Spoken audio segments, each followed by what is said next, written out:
Alright, time's here. Project for the kitchen sink. First off, gotta undo everything to get this all out.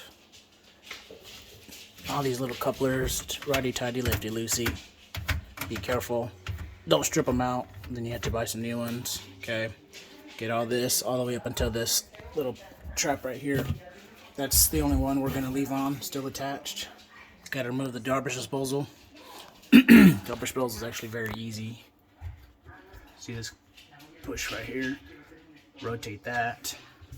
See how it clips? It'll rotate off, come right off. This whole thing will just fall straight down. Not a big deal.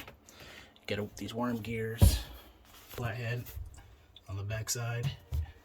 This is the discharge tube for the dishwasher. Goes up, goes back down through this hose into here, comes out. That's how the dishwasher drain valve works.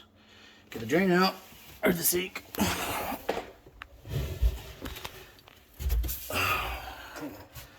Lovely contractors only put 4 clips on mine.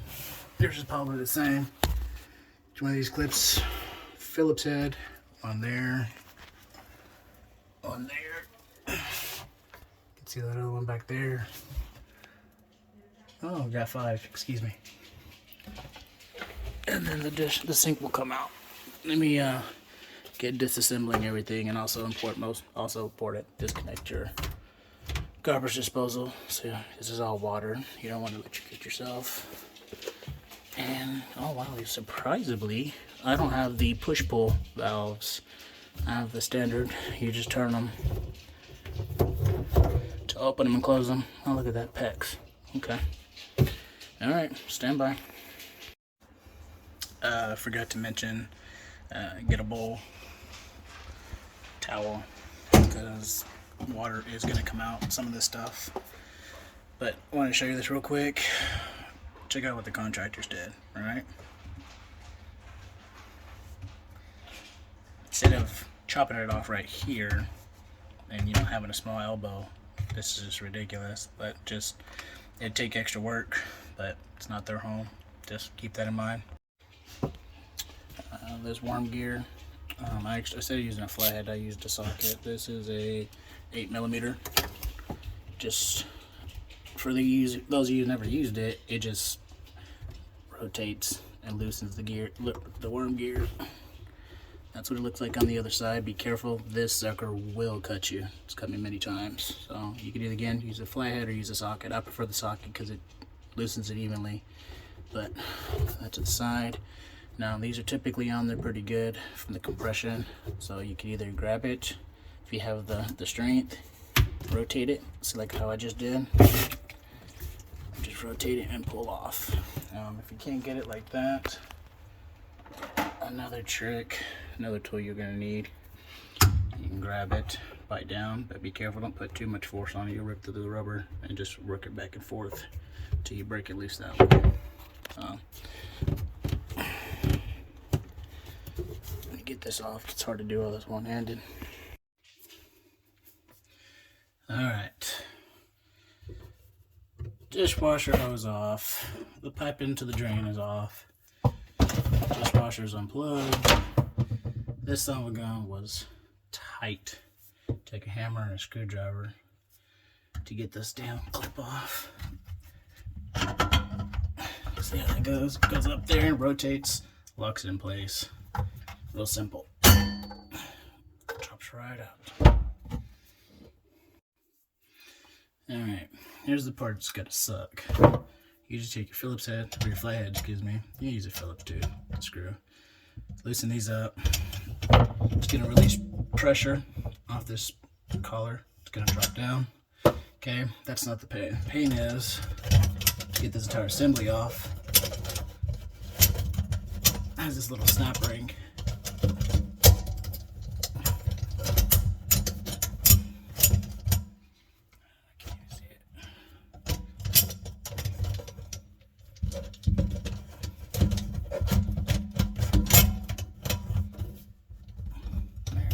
See it now. Okay, just take a screwdriver in there and just kind of pry it out a little bit. It'll pop off, you can reuse it, not a big deal. I should have recorded that, sorry. Basically all I did was take my flathead, stick it, use that as leverage, and it popped right off.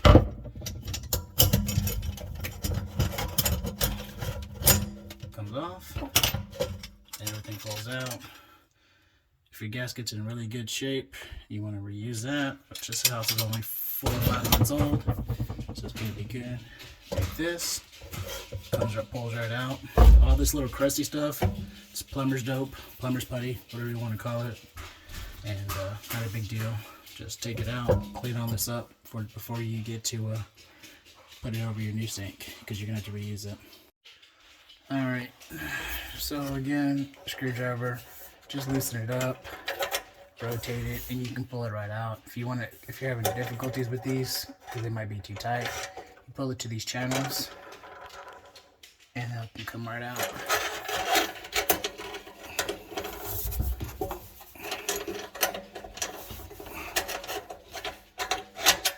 See, just like that. Okay. Alright, now we're going to disconnect the water lines. Again, this is righty tighty, lefty loosey, how mine is. If you got those push-pull ones, I believe you put your hands on it and you pull back towards you, that will shut off your valve. But always double check the paperwork. This is surprising, I haven't seen this in a newer home in a while. But anyways, crescent wrench. Righty tighty, lefty loosey, but you might want to put your hand on the other side as you turn this, because if you try to turn it, break it loose, which, oh, mine's pretty loose anyways, you can, damage this valve or break this inside the wall. I mean, it's PEX, it's plastic, it's malleable, but just don't put too much pressure on stuff. Come up here, catch the water, it's going to come out. Unplug the dishwasher. Safely. Also, when this comes out, it's going to have water in it because it's been pushing it up the sink. Try not to take it go that way, or else it's going to go in that GFI. GFI should short it out, you'd be safe, but still, let's be smart about this stuff.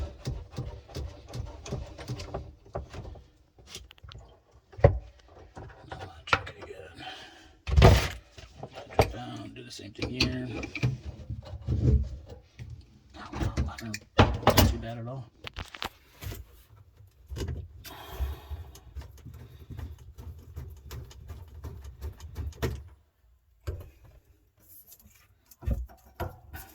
Okay.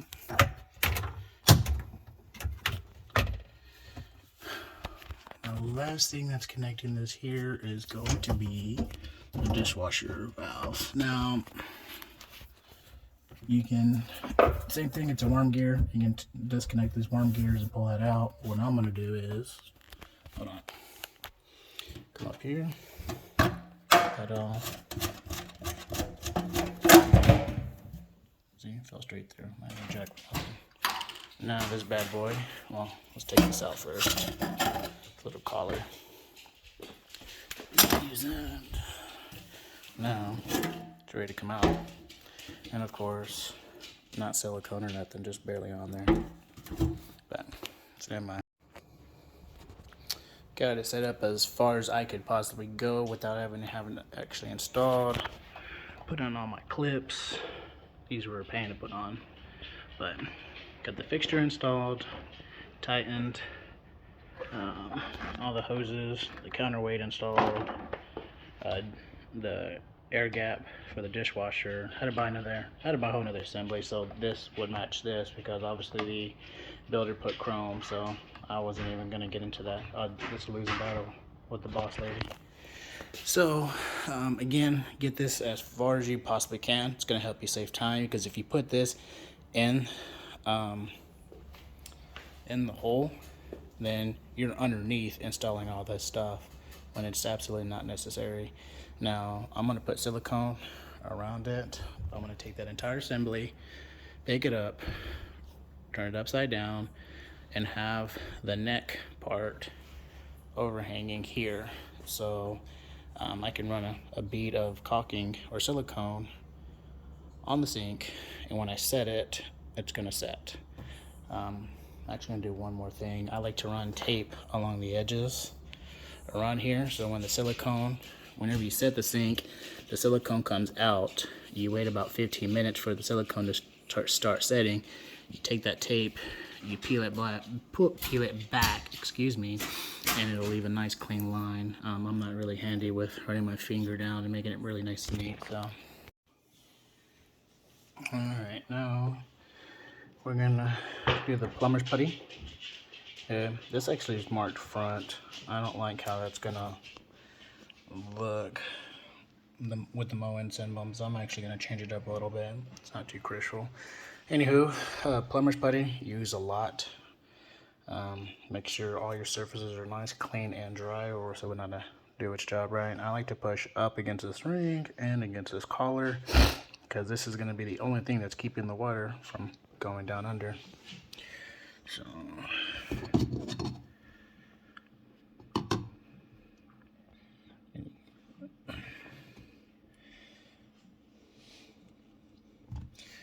when you put those rings on from underneath and it starts pulling on this, you'll see this plumber's putty start coming out. Not a big deal. Again, this is one of the things for me, the more you use, the better.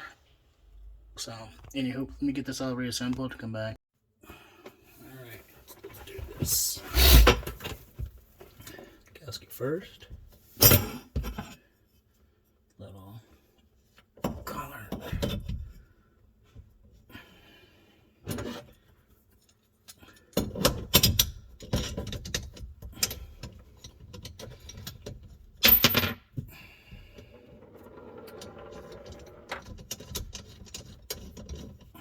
Wow, that's not gonna work until they put that.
See how it's compressing this downward and squeezing out the plumber's putty, creating a seal. You don't want to tighten these up. Like tighten that one up a little bit, tighten this one a little bit. Just don't tighten this one all the way up, this one all the way up. It's not gonna seal it perfectly. It's gonna give you problems down the road.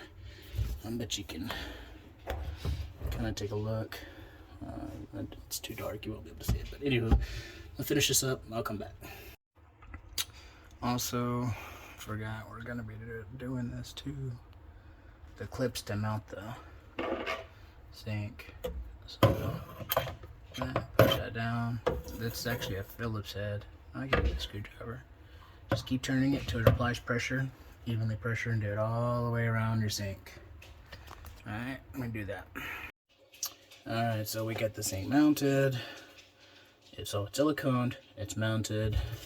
It's got the ring on it for the dishwasher, the garbage disposal attachment. Now, we're around the lines to be connected. Obviously, blue is cold, red, hot. Okay.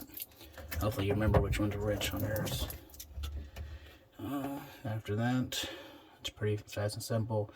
Some people may argue you can put some Teflon tape. I do have Teflon tape. I'm not going to put it on this fancy assembly. It actually has a strainer and it has a really nice gasket already in there that helps seals it. So can't go above and beyond. Not a big deal. You can actually see some of that stuff right here, the Teflon.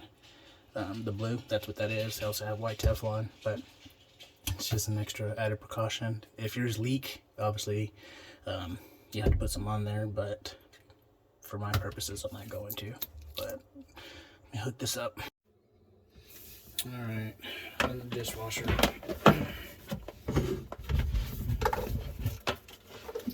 Make sure you get in the correct orientation. I don't know if you remember, it was like this.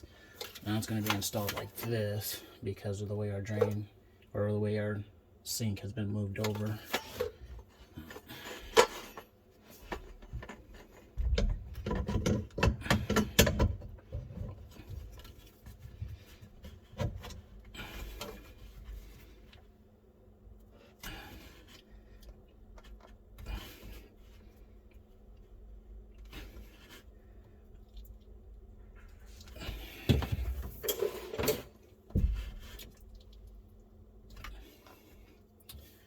Now there is a notch on this collar that this needs to get past.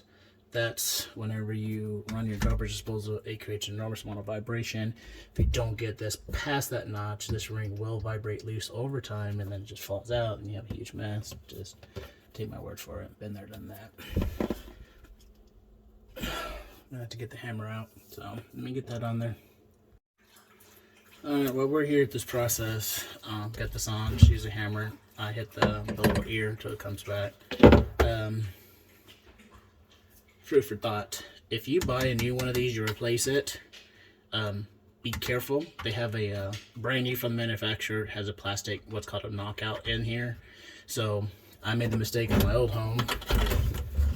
I put this on there, and the very first time that we used the dishwasher, that plastic knot piece was in there, so it wasn't allowing it to drain out, come out. It was coming out through the emergency discharge up top. So keep in mind, if your place is brand new, I'm not. This one's the one that came with the home, but if there is a new one, look in there, make sure that plastic knockout's not in there. And if it is, just take your flathead, Phillips, whatever, take it in there. It pops right out. It's not a big deal. It's not hard to get out. So just letting you learn from my mistakes. That's the wrong thing, Alex. Forgot. This actually goes on the air gap. That's back here. And that one.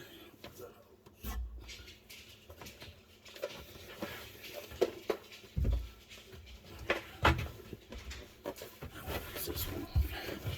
Let's see which one would be better for this. It's going to be a heavy bend. Let me play with this and I'll get back.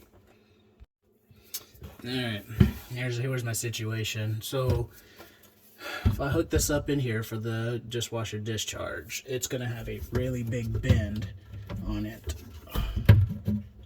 to get on there. Don't like that. You don't ever want any big kinks on your plumbing. You want it to flow easy. So I'm going to move this more or less towards that direction. I wanted to keep this as parallel as I could for the piping to be as short as possible and easy as possible. So that's not going to work here. It's not a big deal. Have tons of adjustments with the piping. So let me get this situated, figured out, so now get you going. Okay, so what I did was loosen the collar, slowly rotated the garbage disposal back towards the back wall. Well, first I attached this to the air gap, okay? Then to see how much room, how much I can move this without disturbing the flow.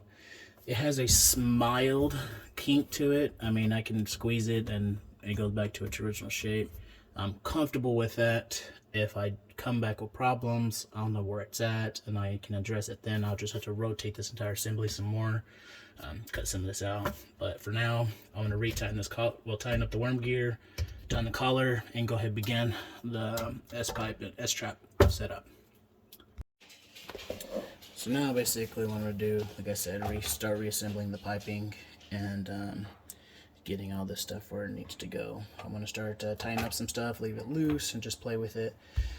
Dealing with this stuff, you'll notice it has a little bit of a profile to it, okay, inside the pipe. Okay, this is made up of two different things with the gasket and the collar. The gasket's just being held up in there right now, but so be very, very careful. If this gasket falls out, find it and put it back on there, because if you just reassemble it without the gasket, you will have a water leak. That's what creates the tight seal on it. Alright, so again, righty-tighty, lefty-loosey. Just reassemble it loosely so you can move stuff around and get your, you know, how you're going to get all this set up in here. Alright, there we go. Alright, well, this has been the biggest pain. I don't know why these other guys are using those cheap flex hoses. So again, leave everything loose. I'm kind of having to put this stuff together like a Lego set or Erector set.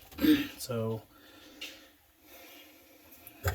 the original way this was set up was like this. Cut that off, slide this tube. You also, this obviously water goes the flow of gravity, so you want to have a little bit of a bend in it so it'll flow pretty good. So this is pretty much what I'm going to come up with. Gotta just make couple more measurements, and I think that'll be good. So just wanted to give you like, how do you set this up, how do you mock it up, because obviously my situation is going to be different from everybody else's. So yep, here we go. Okay, here's my solution. Cut everything down. This goes here, this slides in there, this slides in there, this slides in there. Well, I may have to trim this one down to get it exactly lined up, or move this, rotate it, whatever, but this is why I said leave stuff loose, because not everything's going to fit perfectly, but this is where a little bit of patience really pays off going in the long run. So now I'm just going to put all these tacking gaskets on.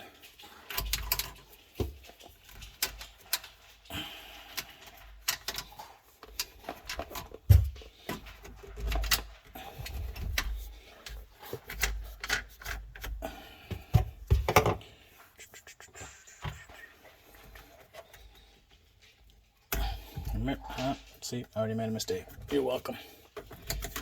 And remember, these have a profile to them. Make sure you put them right. The right profile. Righty tighty, lefty loosey. Again, leave stuff loose. This is going to go in here. This could be actually my final piece.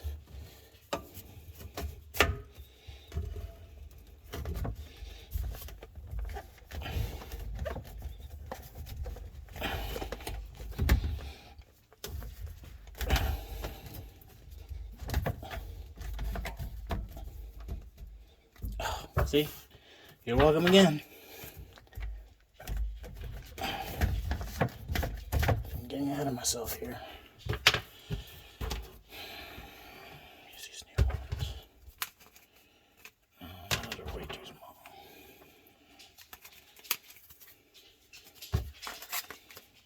You do this enough times and you realize what you keep forgetting to do.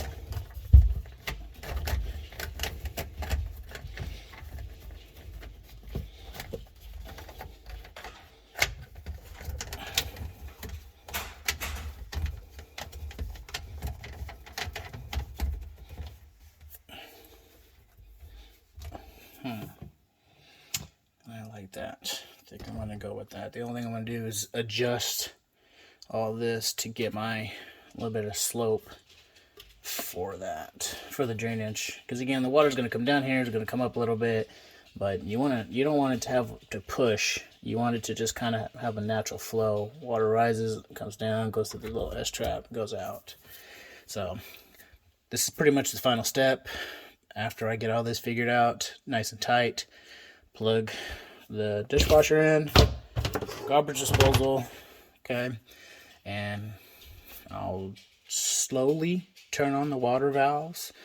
You want to do it slowly, just because in the event that there is a leak, it'll show now, and you can turn it off really fast, versus you turn it all the way up and then just squirts everywhere. Big freaking nightmare. When I go ahead, I'll probably said this first. If you know where those breakers are, shut those off. Obviously, water, electricity. I'm terribly sorry. It's a horrible person trying to teach people how to do this themselves. So yes, turn those breakers off before you even start anything other than this. Okay, so let me get everything all nice and fitted and tying everything up, and I'll show you the finished products. Thanks. All right, you guys, it is in. It is a beauty, way nicer than that nasty one over there. All right, so features, if you're not familiar with this sink,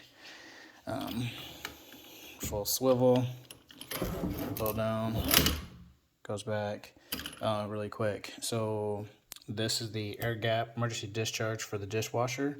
I paid $12 from Home Depot to get an entire new assembly, because this is the one that came with the house. Colors are different. Wife is happier with this, so something in case you want to something to think about. Okay, don't recommend bypassing these, because the whole purpose of this is in the event that this gets, or excuse me, not that so much. In the event that this line gets, this is the discharge hose from the dishwasher. If this ever gets clogged up, or gets clogged up, it'll come up, spit out through here till you get into the drain. It's just the whole purpose of it. So if you bypass that and you go directly to your dishwasher, or you just forget to hook it up, whatever, you're gonna have a mess in here, and it's not gonna work and do its job. So keep that in mind. I'm really happy with the product. Again, made this work. The only thing extra I had to buy was this bad boy. I wouldn't mind a 12-inch extension. Get something smaller. That's actually, hold on. For my particular plan, it's 5.5. So you can get away with the 6-inch one. Tube extension, Home Depot. Okay, if this was $10 tops, can't remember. That's all I needed. Oh, and a 45-degree elbow. Those are the only two things I bought extra for this project. Okay, reuse the S-trap. Use this from the old sink, so it really wasn't a big deal. I've seen some of these installers put those accordion style looking downpipes. I highly recommend getting away from those. Again, when you get something that has that accordion texture to it, water, food, debris has room to get trapped, and it'll just backflow, and it's a nightmare. Don't recommend it. Also, when it's from here to here, when this plastic, guys, let's be real. The life expectancy of plastic, it's kind of like metal. You bend it enough, it gets old, brittle, and you're going to have a breakage point, especially if you use your garbage disposal on a regular basis. So over time, it's just going to get clogged in there. The material is going to get old, deteriorate. One day, it's going to snap, give you a huge problem. Stay away from those things. Don't recommend them. Okay, just be smart about it. I've already hooked everything up, turned everything on. It's great. Wife's going to be super happy. Let me go get the accessories that came with this sink. Oh yeah, don't forget to reinstall this in your garbage disposal. I actually have to get another one of these. I was not aware. Well, I'm a guy, I don't pay attention to this crap. It actually has paint from the builder. Drives my wife nuts. She's like, you gonna replace that? I'm like, well, it didn't bother me. But anyways, so here's everything that it comes with. It comes with a beautiful rack. Okay, that goes in there. Comes with the cutting board. The thing that really sold my wife on this sink is this little lead lip. Okay, the edges. So comes with that. Comes with the cutting board. Has your name. I have a little carrot on how to do it. Comes with this fancy drain cover. It's pretty neat. Okay, aesthetically pleasing. And also comes with this for pasta, vegetables. And as you can see, it just runs really nice on this sink. But my favorite feature is actually how deep this freaking sink is. Man, you get those big pots and pans and that are really tall. It's just amazing to. Let me go get one. Hold on. All right, here we go. Rachel Ray series pot, right? It's about 5.5 inches deep. I mean, look at that. Still have plenty of room in this dang thing. This is a Ninja blender, or the top of the blender. Look at that. You still have room to do cutting boards. I mean, heck, you get those big cutting boards. You can just, it'll just freaking lay in there. These things are just absolutely amazing. I love it. Versus a double-sided sink, it's just horrible. So, anyway, you guys, hopefully, wasn't too horrible of audio for you guys. Again, it's not hard. It really isn't. It's a little bit time consuming. I don't know how long I spent on it. I can't, probably an hour tops. Okay, the only tools I really needed: sockets, small hammer, Phillips, screwdriver, these bad boys, and that's it. That's all I used. So you really don't need any fancy tools to get this job done. Just takes time, patience, and that's pretty much it. So I hope you guys enjoyed the video. Have any questions, just let me know.